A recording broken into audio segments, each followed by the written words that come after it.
नमस्कार, KP news के bulletin में आपका स्वागत है। मैं हूं अश्विनी आपके साथ। चलिए एक नजर आते हैं आज की सुर्खियों पर। राज्य और अंतर्राज्यीय सहित 30 आरोपियों की गिरफ्तारी, एसपी चन्नबसवन्ना एसएल ने दी जानकारी। जिला प्रभारी मंत्री की अध्यक्षता में जनसंपर्क कार्यक्रम। भाजपा द्वारा संविधान पर हेगड़े की टिप्पणी को निजी विचार बताकर खारिज करना बेहद शर्मनाक, सिद्धरामैया ने कहा। रमजान 2024 के मद्देनजर कर्नाटक आंध्र प्रदेश के स्कूलों ने विशेष स्कूल समय जारी किया। पोखरण में वार एक्साइज, पीएम मोदी बोले ये नए भारत का आह्वान है। देश भर के मुस्लिम संगठनों ने की सीएए की निंदा।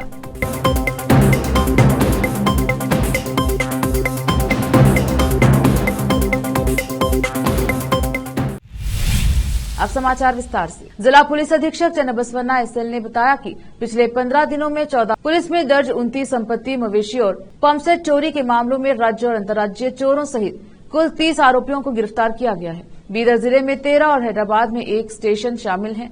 मंगलवार को जिला पुलिस अधीक्षक कार्यालय परिसर में बुलाए गए संवाददाता सम्मेलन में उन्होंने यह जानकारी दी। इन आरोपों से नकद, सोना, चांदी, 7 मवेशी, 6 पंपसेट, 3 4 पहिया वाहन, 4 दोपहिया वाहन और 1 ऑटो, कुल 54,96,850 रूपये बहुमूल्य संपत्ति जब्त कर ली गई है और आरोपियों को न्यायिक हिरासत में भेजा गया। कैमरामैन पप्पूराज का कवरेज। ಬೀದರ್ ಜಿಲ್ಲೆಯಲ್ಲಿ ಅಂಕಿಅಂಶಗಳು 28 ಸ್ವತ್ತಿನ ಜಾನುವಾರು ಮತ್ತು ಪಂಪ್ಸೆಟ್ಗಳು ಪ್ರಕರಣಗಳಲ್ಲಿ ಅಂತಾರಾಜ್ಯ ಕಳ್ಳರು ಸೇರಿದಂತೆ ಸ್ಥಳೀಯ ಮತ್ತು ಒಟ್ಟು 28 ಜನ ಆರೋಪಿತರನ್ನು ದಸ್ತಗಿರಿ ಮಾಡಿ ಒಟ್ಟು 52,93,900 ಮೌಲ್ಯದ ಕಳುವಾದ ಸ್ವತ್ತು ಮತ್ತು ಜಾನುವಾರುಗಳನ್ನು ಜಪ್ತಿ ಮಾಡಿರುತ್ತದೆ।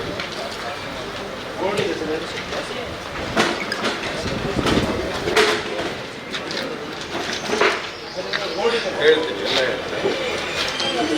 ನಗದು ಹಣ 7,76,500 ಇದೆ।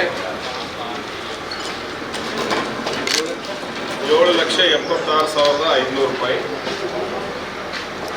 ಬಂಗಾರ ಒಟ್ಟು 396 ಗ್ರಾಂ, 23,91,900 ವ್ಯಾಲ್ಯೂ। ಬಂಗಾರ 396 ಗ್ರಾಂ, ಬೆಳ್ಳಿ 320 ಗ್ರಾಂ,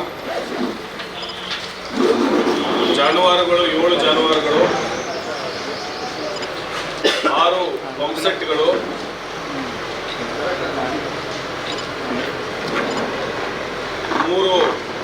4 ಚಕ್ರದ ವಾಹನಗಳು, 4 ದ್ವಿಚಕ್ರದ ವಾಹನಗಳು,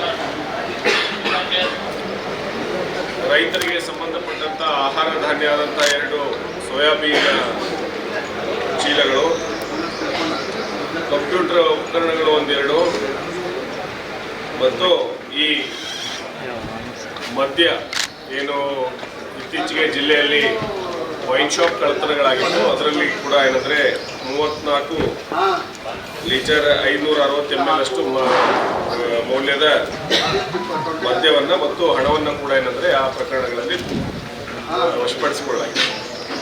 ಸೊ ಒಟ್ಟು ಮೌಲ್ಯ 52,93,900 ರೂಪಾಯಿ ಆಗ್ತದೆ। ಒಟ್ಟು 28 ಜನ ಆರೋಪಿತರನ್ನ ಬಂಧಿಸಿ ನ್ಯಾಯಾಂಗ ಬಂಧನಕ್ಕೆ। जन सहभागिता एवं गारंटी योजना कार्यक्रम वन जैविक एवं पर्यावरण तथा बीदर जिला प्रभारी मंत्री ईश्वर खंडे ने बीदर जिले के विभिन्न तालुकों में अध्यक्षता करेंगे। मार्च 13 तारीख को 11:30 पर घाले फंक्शन हॉल बीदर नगर में आयोजित किया गया है। भालकी में मार्च 14 तारीख को राजकीय पूर्व स्नातक महाविद्यालय में क्राउड फंडिंग एवं गारंटी योजनाओं का कार्यक्रम होगा। जिला कलेक्टर ने एक बयान जारी कर कहा कि 15 तारीख शुक्रवार को सुबह 11 बजे वीरभद्रेश्वर कल्याण मंडप हुमनाबाद में और उसी दिन दोपहर 3 बजे गुरुबसवा कल्याण मंडप हुलसूर में जनसंपर्क और गारंटी योजना कार्यक्रम आयोजित किए जाएंगे। विशेष संवाददाता की रिपोर्ट।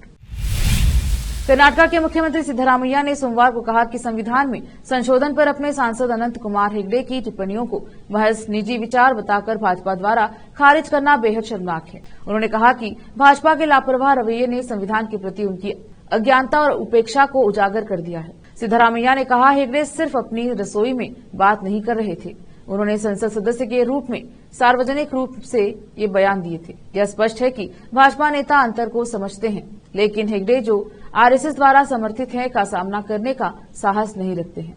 उन्होंने एक बयान में कहा, अब प्रधानमंत्री मोदी सहित भाजपा के सामने केवल 2 विकल्प हैं, हेगड़े को तुरंत अपनी पार्टी से बाहर निकालना या खुले तौर पर उनकी कही गई बातों से सहमत होना। इस आम चुनाव को इसी मुद्दे के इर्द गिर्द घूमने ही दे।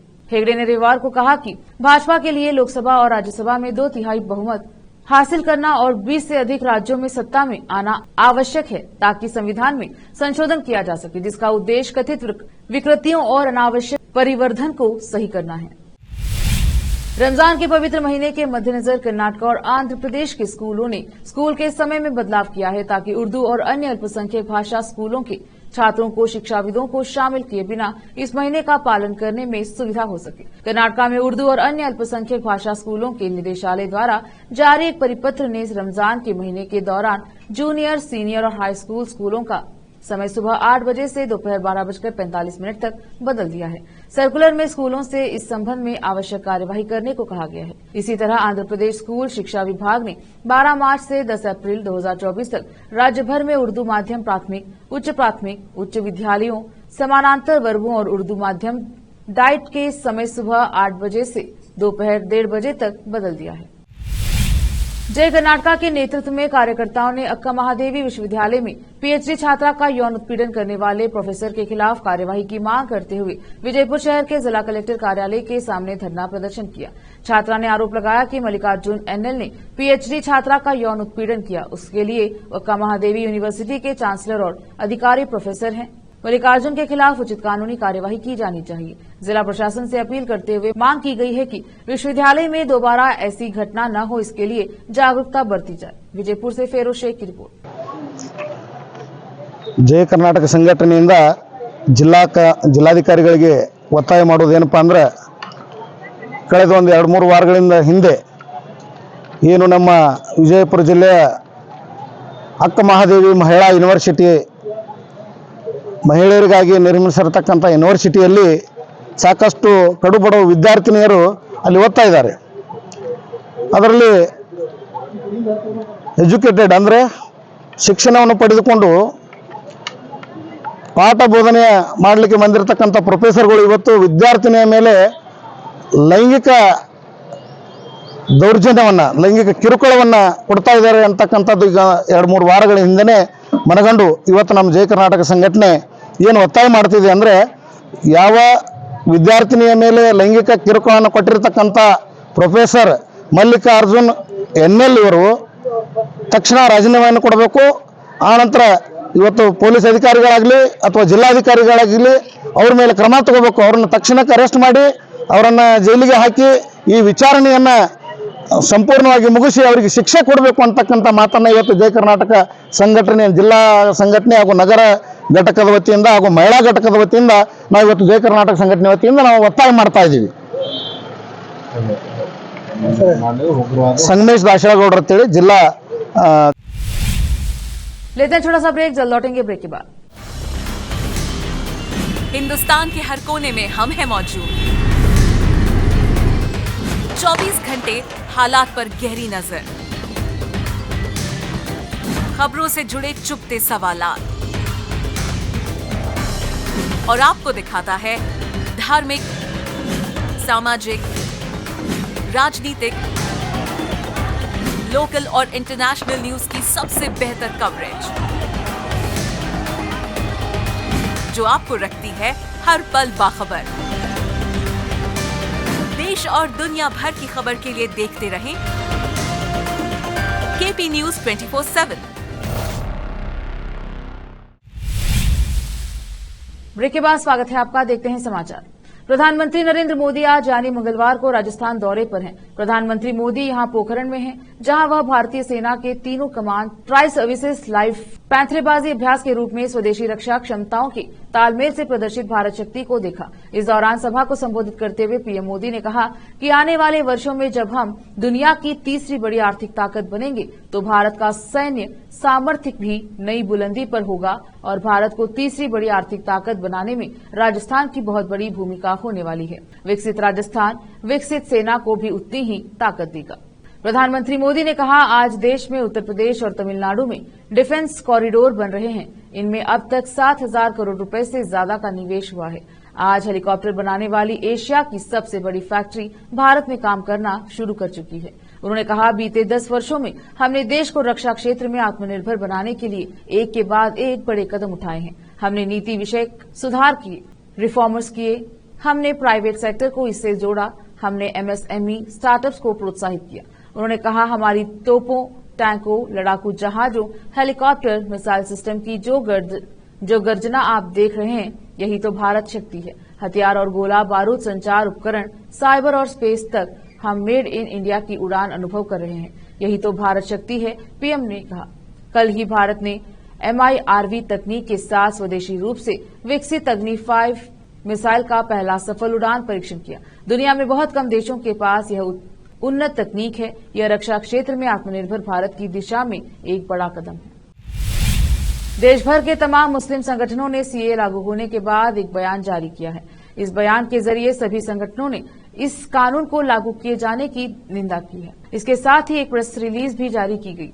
जारी प्रेस रिलीज में कहा गया कि संगठन समानता और न्याय के बुनियादी सिद्धांतों को कमजोर करने वाले भेदभावपूर्ण कानून के खिलाफ हम अपना एकीकृत रुख व्यक्त करने के लिए यह संयुक्त प्रेस वक्तव्य जारी कर रहे हैं। हम आम चुनाव की घोषणा से ठीक पहले नागरिकता संशोधन अधिनियम CAA 2019 को लागू करने की कड़ी निंदा करते हैं।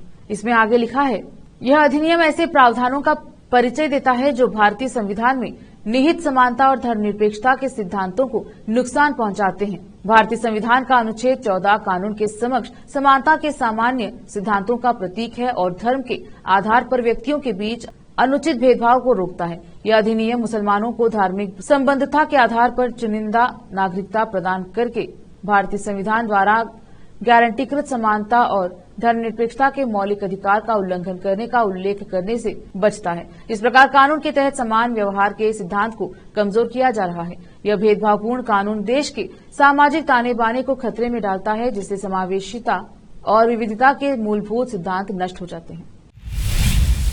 लोकसभा चुनाव से पहले भारतीय जनता पार्टी को तमिलनाडु में बड़ी सफलता मिली है। चुनाव से ठीक पहले एक्टर शरद कुमार की पार्टी AISMK ने बीजेपी के साथ विलय करने का ऐलान कर दिया है। बता दें कि अभिनेता आर शरद कुमार ने पार्टी का गठन किया था, जिसके बाद वह AIADMK के साथ चुनाव लड़ रहे थे। वहीं अब AIADMK द्वारा बीजेपी के साथ गठबंधन नहीं किए जाने का फैसला लिए जाने के बाद कई दल खुद बीजेपी के साथ आ रहे हैं। इससे पहले AMAMK ने भी बिना किसी शर्त के बीजेपी का समर्थन करने की बात कही थी। बता दें कि फिल्म एक्टर शरद कुमार ने अपनी पार्टी AISMK का बीजेपी में विलय कर दिया है। 2007 में ऑल इंडिया समत्वा मक्कल काची नाम की पार्टी की शुरुआत करने वाले शरद कुमार लंबे समय तक AIADMK गठबंधन का हिस्सा रहे। साल 2011 में AISMK ने विधानसभा में 2 सीटें भी जीती थी। वहीं अब 2024 के चुनाव में AIADMK ने बीजेपी के साथ गठबंधन नहीं करने का फैसला लिया, जिसके बाद 2019 में NDA गठबंधन का हिस्सा रहे कई छोटे दल बीजेपी के साथ जुड़ते जा रहे हैं। सूत्रों के मुताबिक AISMK ने बीजेपी में विलय के बाद एक्टर शरद कुमार तमिलनाडु में बीजेपी के लोकसभा उम्मीदवार बनाए जा सकते हैं। अब वक्त एक छोटे से ब्रेक का, जल्द लौटेंगे ब्रेक के बाद। हिंदुस्तान के हर कोने में हम हैं मौजूद। 24 घंटे हालात पर गहरी नजर, खबरों से जुड़े चुपते सवालात और आपको दिखाता है धार्मिक, सामाजिक, राजनीतिक, लोकल और इंटरनेशनल न्यूज की सबसे बेहतर कवरेज, जो आपको रखती है हर पल बाखबर। देश और दुनिया भर की खबर के लिए देखते रहें KP News 24/7। ब्रेक के बाद स्वागत है आपका, देखते हैं समाचार। मुंबई के बोरीवली में बड़ा हादसा हो गया। यहां मंगलवार को एक निर्माणाधीन इमारत के मकान का कुछ हिस्सा ढह जाने से 3 मजदूरों की मौत हो गई, जबकि एक व्यक्ति की हालत गंभीर है। अधिकारियों ने बताया कि घटना दोपहर करीब 1 बजे सोनीवाड़ी इलाके में कल्पना चावला चौक पर हुई। नगर निगम के एक अधिकारी ने बताया कि निर्माणाधीन 24 मंजिला इमारत की 16वीं मंजिल पर स्थित मकान का कुछ हिस्सा गिर गया, जिससे 4 मजदूर घायल हो गए। उन्हें कांदीवली स्थित शताब्दी अस्पताल में ले जाया गया, जहां उनमें से 3 मजदूरों को डॉक्टर ने मृत घोषित किया, जबकि चौथे पीड़ित की हालत गंभीर है। अधिकारी ने बताया कि हादसा की सूचना मिलने पर अग्निशमन विभाग मौके पर पहुंची और घटनास्थल पर पहुंचने के बाद नगर निगम के कर्मी और पुलिस अधिकारी भी वहां पहुंचे।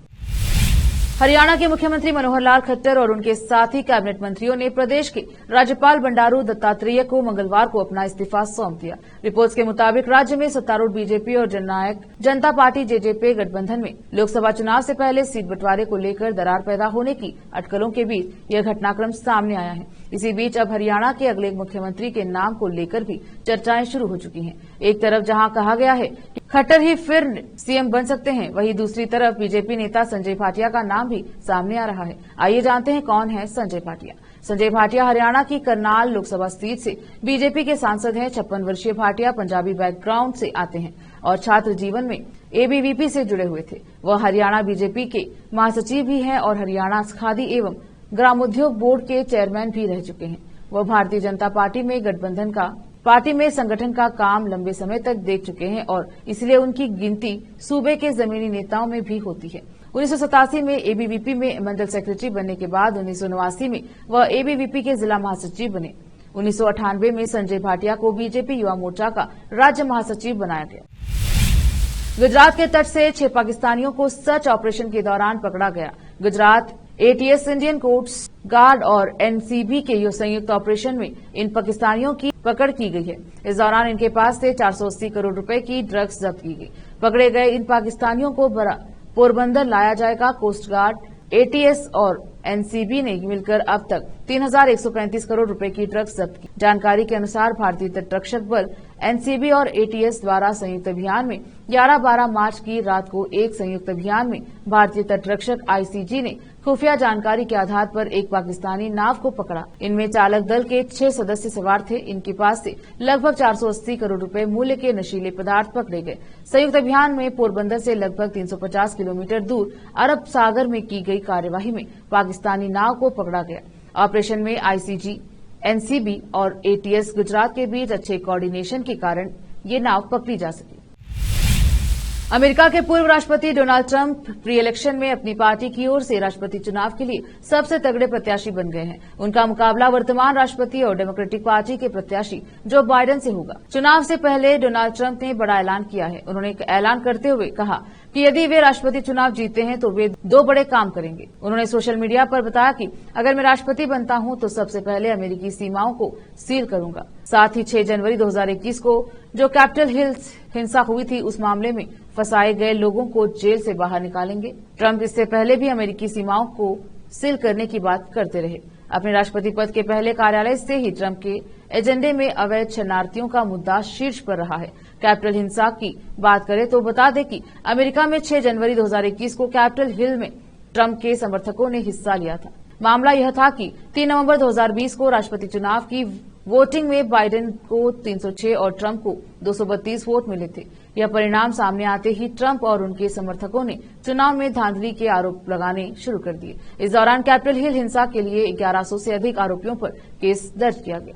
वहीं राजद्रोह का भी मामला दर्ज हुआ। फिर से एक नजर आज की सुर्खियों पर। राज्य और अंतर्राज्यीय सहित 30 आरोपियों की गिरफ्तारी। एसपी चन्नबसवन्ना एसएल ने दी जानकारी। जिला प्रभारी मंत्री की अध्यक्षता में जनसंपर्क कार्यक्रम। भाजपा द्वारा संविधान पर हेगड़े की टिप्पणी को निजी विचार बताकर खारिज करना बेहद शर्मनाक, सिद्धरामैया ने कहा। रमजान 2024 के मद्देनजर कर्नाटक आंध्र प्रदेश के स्कूलों ने विशेष स्कूल समय जारी किया। पोखरण में वार एक्साइज, पीएम मोदी बोले ये नए भारत का आह्वान है। देश भर के मुस्लिम संगठनों ने की सीएए की निंदा।